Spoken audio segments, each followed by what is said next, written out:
Mystery Theater.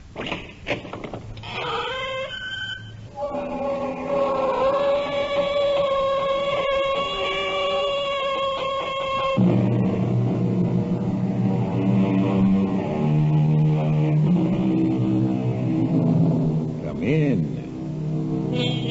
Welcome. I'm E.G. Marshall. It's been said that you can always recognize a werewolf simply by shaking hands. If the handshaker has hair on the inside of his palms, QED, a werewolf. Of course, this is an old wives' tale. As for me, I'm perfectly willing to accept the fact that the whole idea of werewolves was absurdly exaggerated by the superstitious during the Middle Ages. However, I would like some explanation of the concept everyone recognizes today, of the subconscious, something inside a person which can take over and utterly control a person's mind and actions, particularly under great stress. Get it off me! Get it away! I see the damn thing. It's a wolf. I'll kill it. Don't shoot, man. Don't shoot. Or be prepared to spend the rest of your life on your knees praying for the Lord's forgiveness.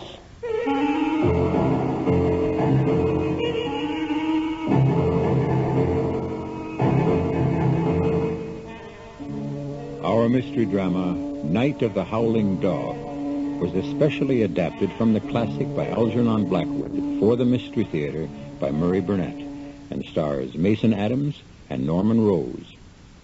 On WABC.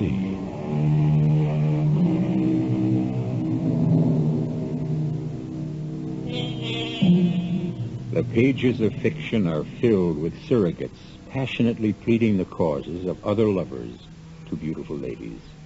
The characters of Cyrano de Bergerac, John Alden courting Patricia for Miles Standish, and the devil himself serenading the beautiful Margarita on behalf of Faust. These are only a few examples that come immediately to mind. However, I had never heard of a lover deputizing an animal to forward his suit until now. And to bring you this amazing story, I introduce an eyewitness. It's strange that as I approach the end of my years, I now find more people willing to believe the stories of my adventures with my employer, the famed psychologist of the occult, Duane Carter. When I was working so closely with Duane and writing down these excursions into the dark recesses of men's soul and minds, I found nothing but skeptics. Today, perhaps since we know more, we now realize there are still things we don't know. At any rate, let me start at the beginning of this incredible phenomenon. It all began when Duane and I said goodbye at London's Waterloo Station on a hot July day in 1912. Now, Ernie, we've got a full fall schedule, so you be sure and get plenty of rest. I want you to be raring to go when we meet in Stockholm on August 15th. Unless, of course, you should send for me sooner. Send for you? If I'm going to need you, Duane, then I'm hardly going to have a restful vacation. Nonsense. Both of us know the strange effects a stay in the wilderness can have on people who wear the trappings of civilization the rest of the year. Well, you were the one who prescribed getting back to nature as the prescription that straightened out Timothy Manning's life.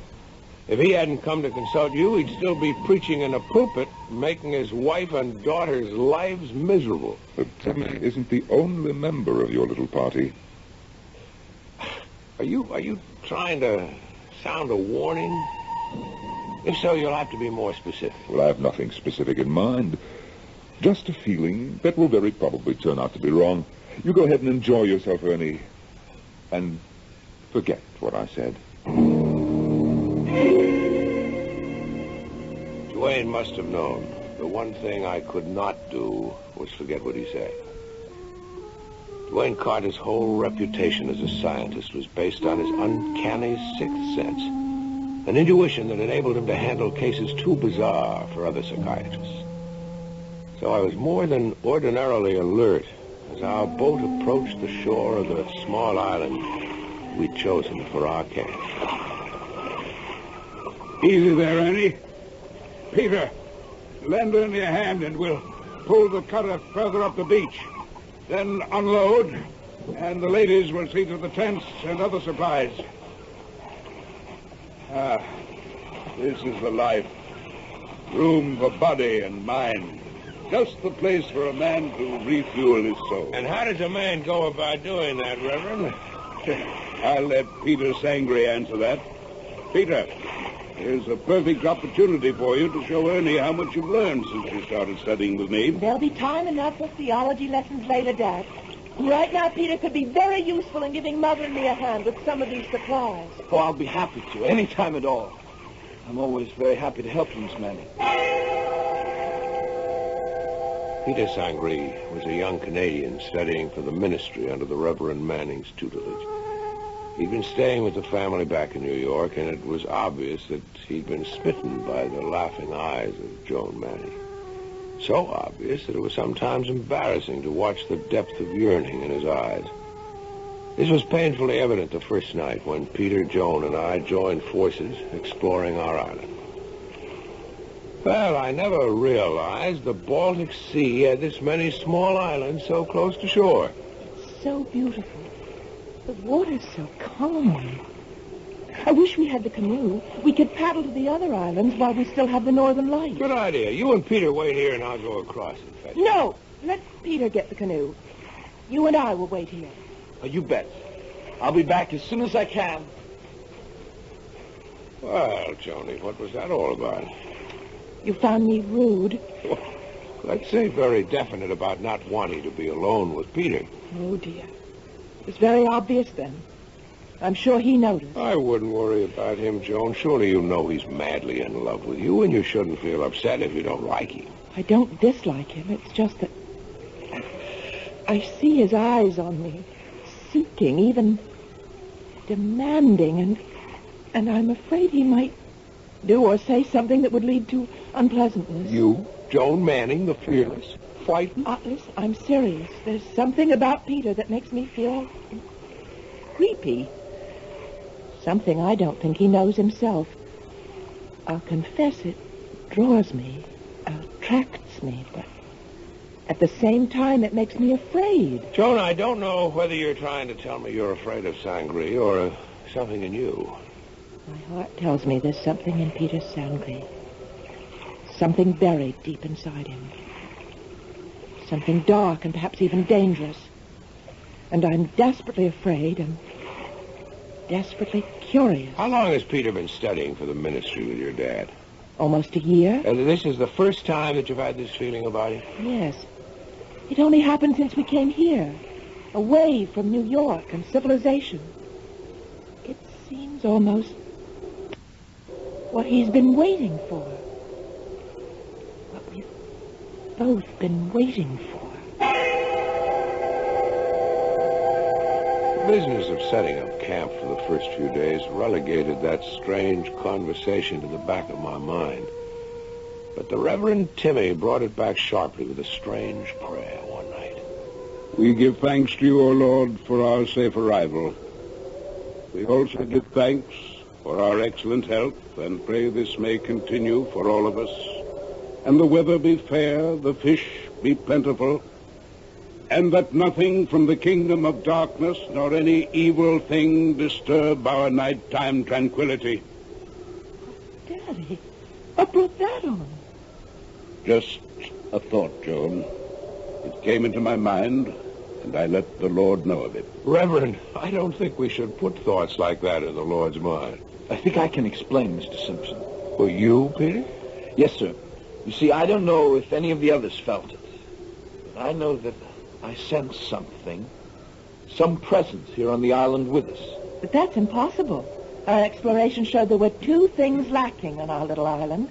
Fresh water and animals. I didn't say anything about an animal, Joan. I said a presence. Now, come, children. Perhaps my prayer was out of place. Let's all be off to our tents and a good night's rest.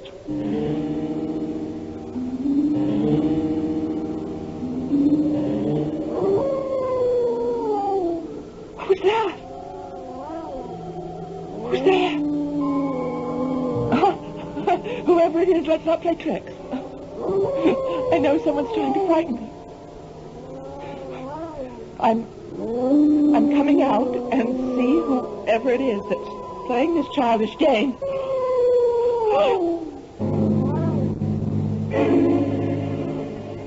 Joan, I'm really sorry about that prayer last night. It obviously upset you and made you dream about some animal or other growling around your tent. I tell you, I distinctly heard the howling of a dog.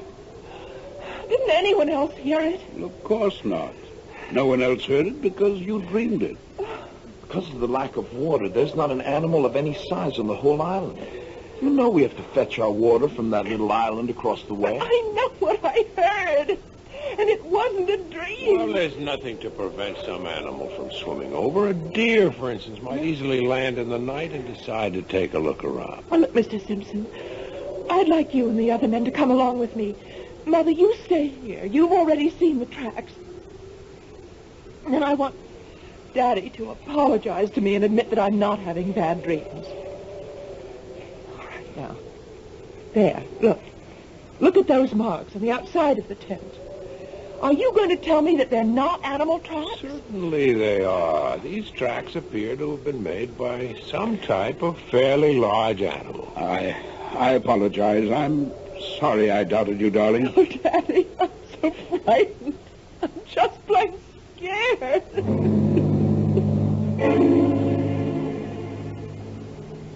Mr. Simpson, look here. Look at these marks. The brute must have been scratching around my tent, too. Certainly looks that way. These are the same marks. Did you hear anything? Not me. Since I've come here, I sleep like a log. Reverend, would you come over here to Peter's tent for a minute? Coming, Simpson. It's really strange. I wonder if Mrs. Manning heard anything. After all, her tent is right next to Jones. Timmy, what do you make of those tracks? Looks like an animal, right enough. Tell you what I'd appreciate, Simpson, if you don't mind. Well, I'm here to help. Why don't you take Joan out for the day? On a hike or in the canoe and see if you can calm her down.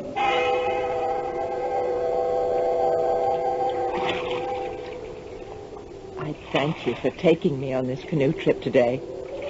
But I know Dad suggested it. That's right. But I thank you anyway. It's kind of you. Have you noticed any change in our friend Peter Sangre? You mean his attitude towards me? Good Lord, no. If anything, his devotion has become even more obvious. What do you mean, changed? Well, he seems much more self-reliant, almost as if I don't know how to put it, but almost as if this is where he belongs. So you sense something strange about him, too? No, not strange. It's just that he seems to fit in better here than when I first met him. He's more confident. He's surer of himself. Yes, I felt that.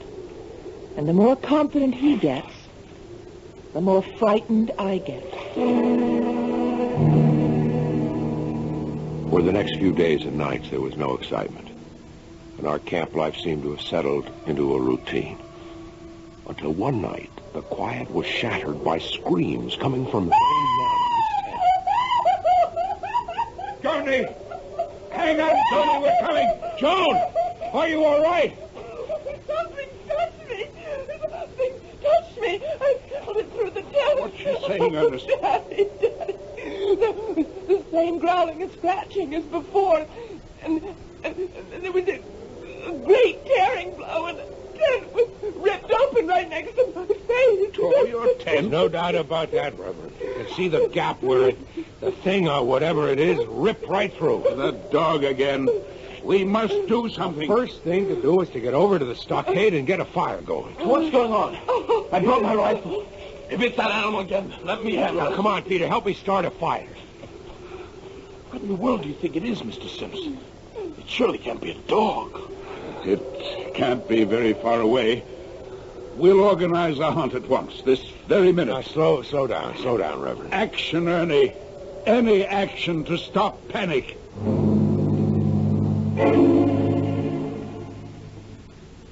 We've gone over every inch of this island, and there's no living creature on it besides ourselves. Peter's right, Reverend. Not even a squirrel could have gotten by us. All right. I know what it was. A dog from one of the farms on the larger island. A dog that's turned wild. It was attracted by our fires and the smell of food, and now it's gone back to where it came from. That's what it was. Oh, Daddy, you don't really believe what you just said? You can't believe that. You just can't.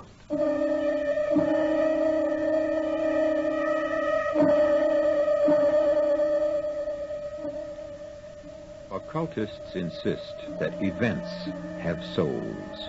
Souls given to them by the emotion and thoughts of those concerned with them.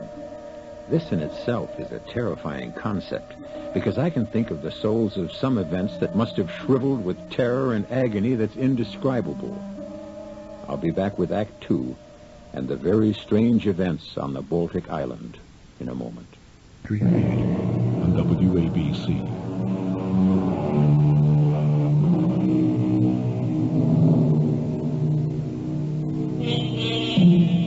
The virtues of life and vacations in the untrammeled wilderness have long been extolled in song and story. We've all longed for the starry nights with the wind sighing softly through the friendly branches of the protecting trees. But nature also has a savage side, and sometimes a trip to the wilderness can bring out whatever primitive savage lurks within us. I hate the rain, especially when I'm in the woods. I thought you could use today to catch up on your studying, Peter. Reverend says I'll pass my exams with flying colors and become a full-fledged minister in the fall. Well, Timmy should know. He should know more about his own daughter, too. What? What does that mean? Oh, nothing. I guess we're all upset by what's happened with Joan. Well, of course we are, but I don't understand what you meant about Joan's father. Forget it. I'm sorry I said it. I just wish one of us would be able to track down that dog, or whatever it is, that's gotten Joan in such a state. She should be all right with her mother. You know that she's moved into Mrs. Manning's tent now, and there should be no more nonsense. Nonsense? Is that what you think is so frightening for Joan? Maybe you should join forces with her father. I had no trouble going to sleep after my rather strange conversation with young Sangree, but suddenly I found myself wide awake. I jumped from dead sleep to absolute wakefulness in a single instant. The rain had stopped. I went outside and sniffed the delicious clean air. A pallid half-moon just sinking into the sea threw a spectral light between the trees. And then, just 20 feet away across the paths, I saw a head thrust round the edge of Peter Sangree's tent. The head of an animal. An animal that had the appearance of no animal I'd ever seen before. Terror struck me. I knew it was the animal. And as I watched, riveted to the spot, the thing turned, slipped between the trees, and vanished. Wake up, Peter! Wake up! Well, Peter, come on. What is it? Peter, come on. The beast. The beast has been here in your tent. I swear it was about to leap at your throat. What are you saying? Let's not waste time. Quick, get your gun before Joan is attacked. Joan?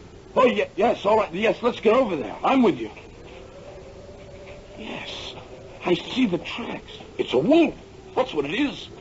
A wolf lost among the islands and starving to death. Desperate. I don't think so. It was unlike any animal I've ever seen. Whatever it is, it must be killed. Joan must be protected. I'll sleep all day and sit up all night and shoot the beast the minute I see it. No, I don't think this is anything that we can deal with. I have a better plan. I'm going to send for the one man I know who can help. Dwayne Carter. He will know what to do. Dwayne Carter? The psychic doctor? Yes. Then you think, it's something of that sort? I am certain of it. Although nothing Dwayne Carter ever did took me completely by surprise. I was astonished to find a letter care of general delivery in the Waxholm post office. It was from Carter, giving a Stockholm address and stating that a phone call would bring him to Waxholm that same day.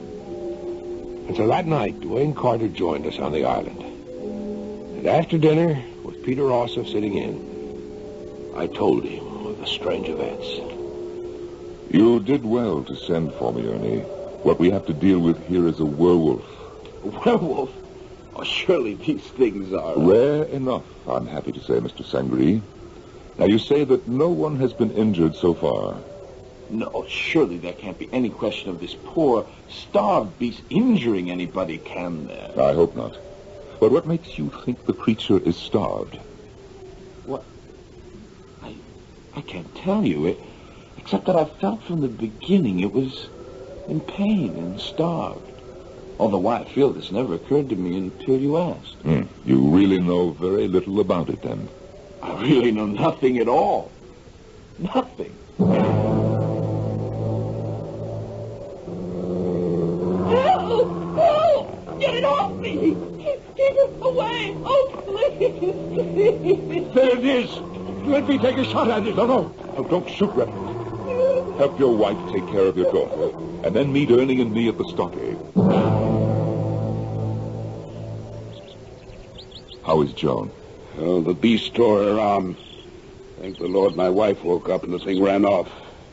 But it's not serious. Well, that's something to be thankful for. Here's your coffee. Thanks. This will be our last breakfast on this cursed island. We'll strike camp and get away today. I think, Reverend, for the safety of all concerned, it would be better not to leave the island just now. Both Mrs. Manning and I are grateful for your presence, Dr. Carter. But I can't help thinking that perhaps all of our problems would have been solved if you hadn't stopped me when I had the brute in my gun sights. Had you fired, and had you killed the thing, you would have committed murder. Murder? Well, now you've got me completely confounded. How can killing this thing possibly be murder? Well, this thing, as you refer to it, Reverend, is a man. One of this camping party. A man gone savage. Well, I saw the thing. That was no man. That was a dog or a wolf. Of course. You see, this is a case of modern lycanthropy. Lycanthropy? Werewolves? Those superstitions of the Middle Ages can have no actual significance today. We are face to face with a modern example of what I believe has always been a profound fact. Fact? Oh, come now, Dr. Carter. You've heard of the astral body, or as I prefer to describe it, the fluidic body. It has the power, under certain conditions, of projecting itself and becoming visible to others. Well, aren't you talking about two different things altogether, Doctor? An astral body is something people can accept because it's a human form, not an animal. Yes, that's true. But the fluidic body can assume forms other than human. And such forms will be determined by the dominating thought and wish of the owner. You've lost me. You've never really understood the effect of this primitive camping life upon all the members of your party. Old instincts, deeply buried in the subconscious. Instincts no one ever dreamed they had, suddenly come forth in a primitive setting. Well, I'm honestly trying to follow you, Doctor, but ancient instincts and atavism are terms which hardly explain a roaming animal with teeth, claws, and a thirst for blood. That last is your term, not mine. But it's a very exact one. I would say that what we have here is an animal that's impelled to bathe in the very heart's blood of the one it desires. And if I didn't know your reputation, I'd say you have a very strange way of reassuring people. Fear is rooted in ignorance. Reverend, let's suppose that an extremely sensitive young man has fallen very deeply in love with your daughter.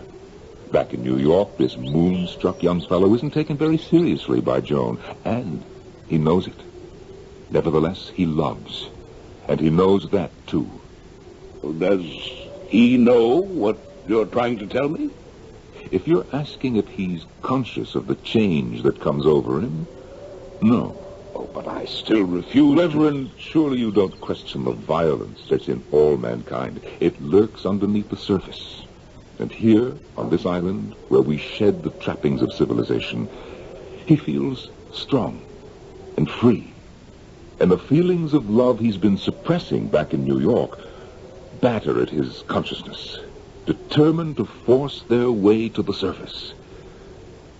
And at night, when he sleeps, and his mind is relaxed. He dreams. The beast that ripped Joan's arm was no dream. Granted, but this wild force within him becomes fierce and savage when he sleeps, and his frustration turns into half devotion, half beast. And that is the form that his astral body might well assume. Well, if I grant these wild assumptions, why should I feel easier in my mind? But if you realize that this transformation isn't deliberate, then you can also understand that, that it is not necessarily evil. You say that to me after seeing Joan's arm? I tell you that this werewolf is no more than the passionate and fierce instincts of a man, frustrated by day, looking by night for his mate. That night we built the largest campfire we'd ever had, and all of us retired early. However, Reverend Timothy, Duane, and I had agreed to meet in Duane's tent. I'm going to open the tent flap now. Keep your voices down and strike no matches. Reverend, is the camp asleep? Well, Peter is. I can't answer for the women. I think they're sitting up. That may be for the best. Could you fill me in on what we're supposed to be watching for? Is it an animal? Report the least sound to me, and do nothing on your own. Nothing. You understand? Right. All right. Shh. Something out there? I'm not sure. Now listen, you stay here. I'll let you know. Timmy and I sat alone for a few minutes, but the good Reverend was restless. I don't much care for this waiting game with you and Carter, but he wouldn't hear of me staying with my family. He said it might prevent something happening. He knows. You must trust him. Well, it's either this astral body or double business, as he calls it, or else it's possession, as described in the Bible. But I'm sure of one thing. Whatever it is, it's bad. And I brought my rifle. You brought your rifle, but Duane said... And my Bible. Well, one is useless in this situation, and the other is dangerous. The only way we can win in this game is to do what Duane tells us. That's the safest way, believe me. I'm warning you, Ernie. If anything happens to Joan tonight, I'll shoot first and pray afterwards. Now, what the devil is Carter up to? Sneaking around Peter's tent and making gestures. He looks weird, disappearing in and out of the fog. I think Just wait, as he told us. Remember, he has the knowledge that we both lack. Well, he seems to be coming back now. Yes, he's heading this way. Peter is in a very deep sleep. His condition is almost cataleptic. Which means, Doctor? The fluidic body may be released at any moment. Now, I've taken steps to imprison it in the tent. It can't get out until I permit it. Be alert for any signs of movement now. I'd better hold on to my rifle. Reverend, I told you there is to be no shooting unless you want a murder. Anything done to the double acts by repercussion on the physical body of the man himself. Now, you better take the cartridges out of that rifle now. All right, Doctor. But I hope and pray you know what you're doing. It was with poor grace that Timmy slipped the cartridges out of his rifle. And then all three of us sat and waited for whatever was to come. It seemed hours, but in reality it was only a few minutes before we heard it. That's Peter's tent shaking like that, Doctor. It's trying to get out. I hear it. All right, Reverend. Quickly, the women's tent. All right. I'll take my rifle just in case. I can always use it as a club. I urge you, Reverend, to be careful what you do. Because I told you this case is complicated. And it's my belief that your daughter and Peter are made for each other. And I think she knows it every bit as much as he does.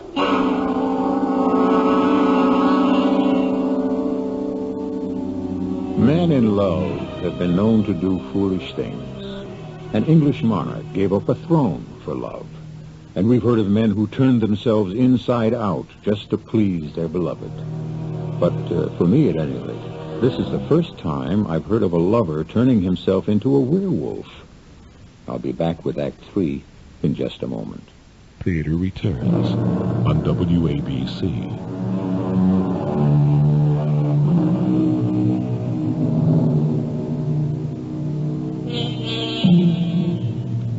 Statistically, there are more people who claim to have sighted UFOs than there are those who claim to have seen ghosts.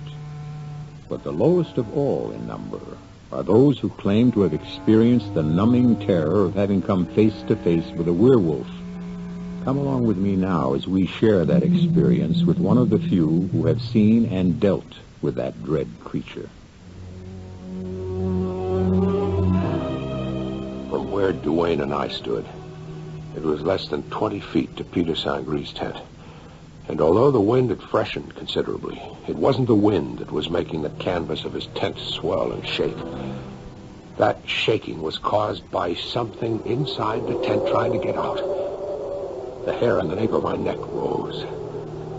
As we approached the tent, Duane held up his hand. Ernie, I want you to see it before I release it, so that if anything untoward should happen, you may be able to deal with it without me. But, Duane, you reassured the Reverend. You said that if Ernie, you know that we're dealing with tremendous forces that are still only partially understood. What do you want me to do? Well, as we approach the tent, I want you to kneel down and tell me what you see when I hold the flap back. All right. There's something in there, all right. But you must be able to see it and describe it before I'll chance releasing it. As my eyes became accustomed to the dim interior of the tent, I could make out Sangre's form lying under the blankets, while over him and around him flew a dark mass. All I could make out was a pointed muzzle and sharp ears plainly visible against the sides of the tent, and I also caught an occasional gleam of fiery eyes and white fangs. There's nothing to fear. I told you that before. How are you holding that thing there? There are some things I don't think you should know, Ernie. But I'll only tell you that it has to do with electrical impulses from the mind. You see, we all emanate a certain amount of electricity. And, well, just think of it as brain waves. Now, step back a little now, because I'm going to release it. What'll it do? Hopefully it will listen to me, and I will be able to guide it. And if it doesn't? We'll cross that bridge if and when we come to it. Now, step back. Keep your eyes fixed on the tent flap. Ernie, watch closely. And then I saw it. An animal. Neck and muzzle thrust forward. An animal about the size of a calf, leaner than a mastiff.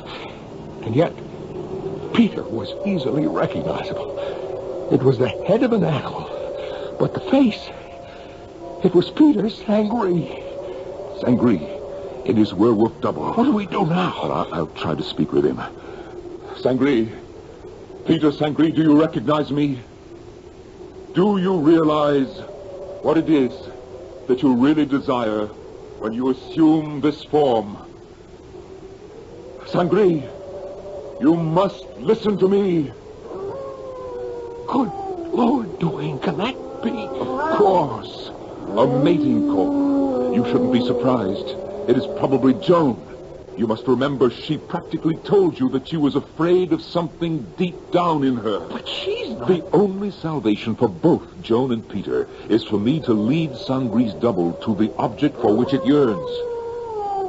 Listen, that's coming from across the lagoon. Duane, Peter's double, a werewolf.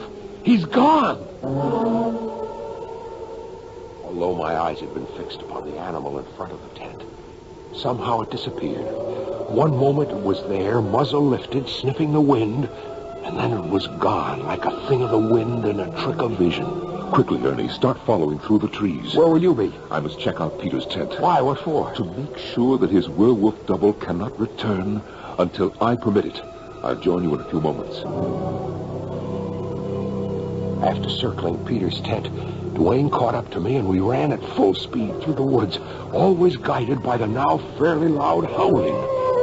And then suddenly the trees fell away, and we were on the edge of the lagoon, and there, sharply defined against sea and sky, Joan! Stand still and remain quiet. But there's something wrong with her. She looks half asleep. She is fully asleep, and we must not wake her. What are you saying? She's sleepwalking. If we wake her, the shock might injure her permanently. But the werewolf, what will... She's on her way to meet him. You see, she's been irresistibly drawn to him from the beginning. Well, then how do you explain the torn tent the other night and the wounds on her arm? Wasn't she asleep then? Not deeply enough. She awoke and was terrified instead of pleased. Now, however, she's in a deep enough sleep to throw off the conventional shackles of civilization that have bound her and admit this man is her mate. Then she really loves Peter? Yes, profoundly. The canoe just coming around the point, isn't that Reverend Timothy? Yes, it is. What's he doing here? Probably following Joan.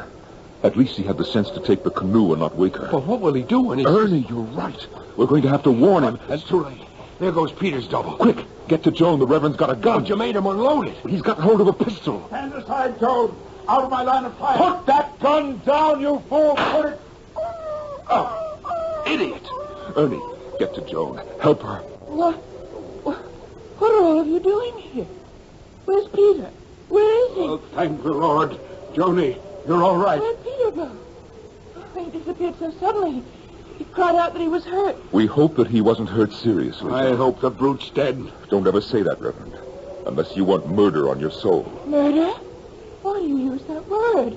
If anyone's done anything to him, then he's done it to me, too. Because Peter is... I know, my dear. He's your love.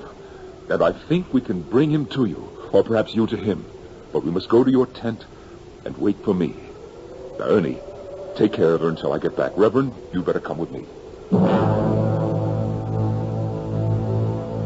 While Duane and the Reverend went off together, I helped Joan back to her tent. You must let me go to him, Mr. Simpson. I know he needs You me. heard Duane. He said we should wait for him. I didn't know until tonight. That you love Peter. Yes. Duane knew that days ago. That's why we were there watching tonight and hoping that everything would go as we thought. And I think it would have, but for... Go on. But for what?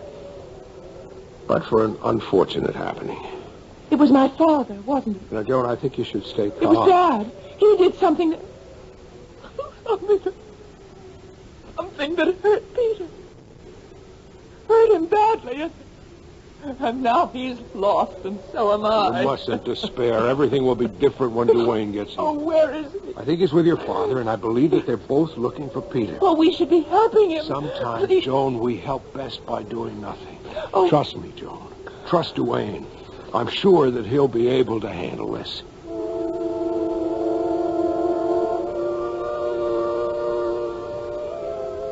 Reverend, pray that we're in time to help Peter's double return to Peter's physical body. Will that help, Joan? I think so. Now, hold it. Now what? He hasn't been back to the tent. Excuse me just a moment. What are you doing? Arranging it so that if Peter's double does make it back here, he can get into the tent and back into Peter's body. More of your mumbo-jumbo. I'm trying to save a life you almost snuffed out. I saved my daughter's life. Her life was never in danger.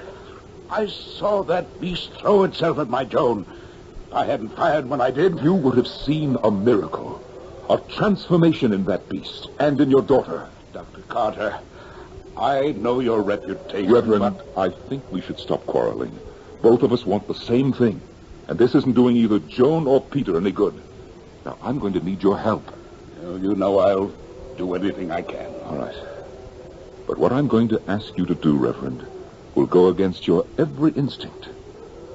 I'm going to ask for your belief, Reverend. In what?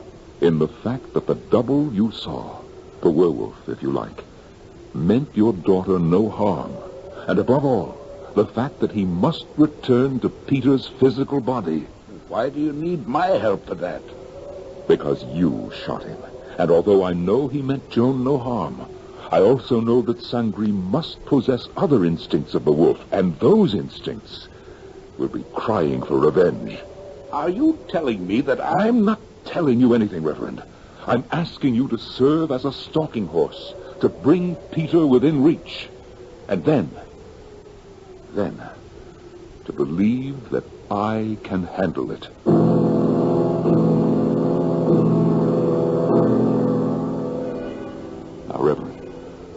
not going to have any second thoughts about being unarmed. I gave you my word, Carter. Let's get on with it. You go fetch Ernest. I'll be all right in that short time. I'm sure the Lord is watching over me. Let's hope he's watching over all of us.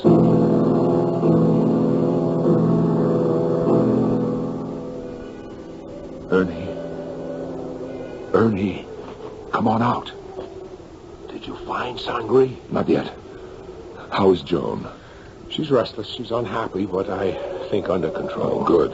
Now, I think Peter knows the Reverend fired the shot that hurt him and is trailing him to get revenge. I've got the Reverend standing on a promontory over there. If the werewolf comes, I think I can gain control over him and get him back into Peter's body. I hope so. For all our sakes, I hope so. Peter! Oh, Peter, where are you? Joan, come back here. Let her go. We'll follow her. She'll lead us to him. Carter! Did you hear it? We're coming, Reverend. Hold on. No! Peter! Oh, Peter! Peter, I love you! I love you.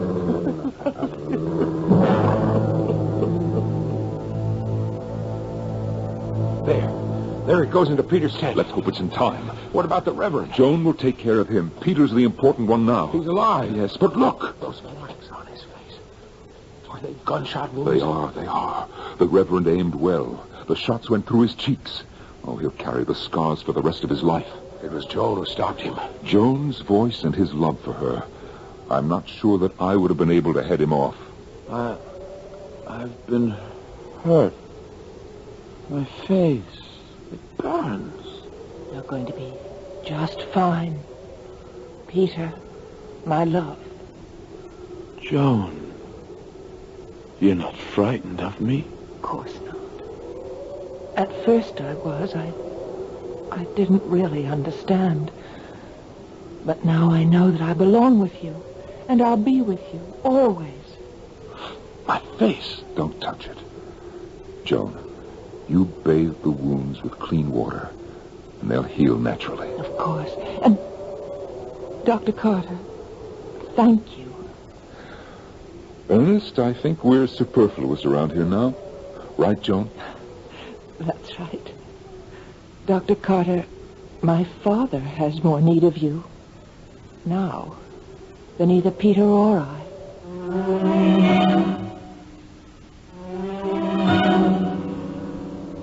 And Joan's words proved to be true and not true.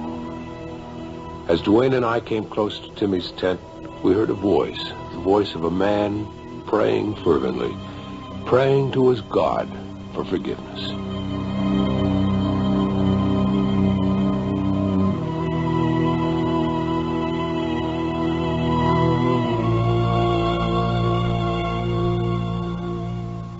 So, this tale of a man who unconsciously used a werewolf to further his love's ambitions ended happily.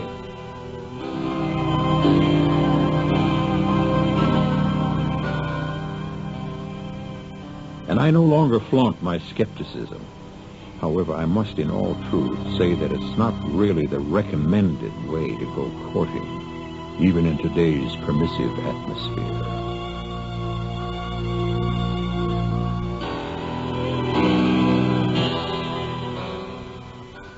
I'll be back shortly.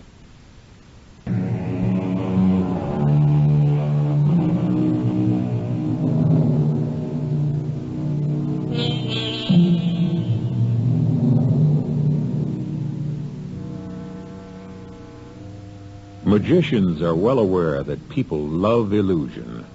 They want to be fooled. I wonder if any of the great magicians ever wondered why there's such a universal love for magical tricks that seem utterly beyond belief.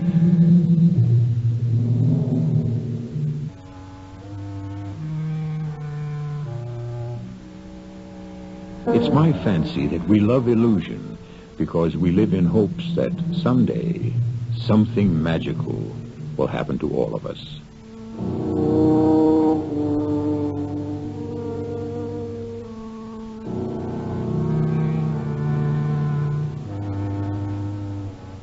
Our cast included Mason Adams, Norman Rose, Marion Seldes, Christopher Tabori, and Guy Sorrell.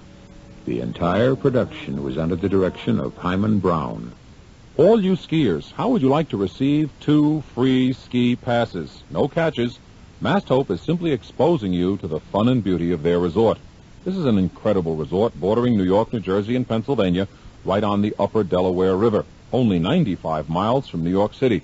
Mast Hope's resort community offers ice skating, tobogganing, babysitting, children's theater, horseback riding, hay rides, snowmobiling, and, of course, cross-country and downhill skiing. So if you're a skier or you'd like to become a skier and would like to receive 2 free passes with no catches, call 1-800-922-8422 or 717-685-4821. They feature one of the longest double chairs in the Poconos, 100% snowmaking, night skiing, and an excellent ski school to teach every member of your family. There are no excuses not to take advantage of this offer, an opportunity for 2 to ski for free. Call right now and receive 2 free lift tickets to this beautiful ski resort. 1-800-922-8422 or 717-685-4821. This is E.G. Marshall inviting you to return to our Mystery Theater for another adventure in the macabre. Until next time, pleasant dreams.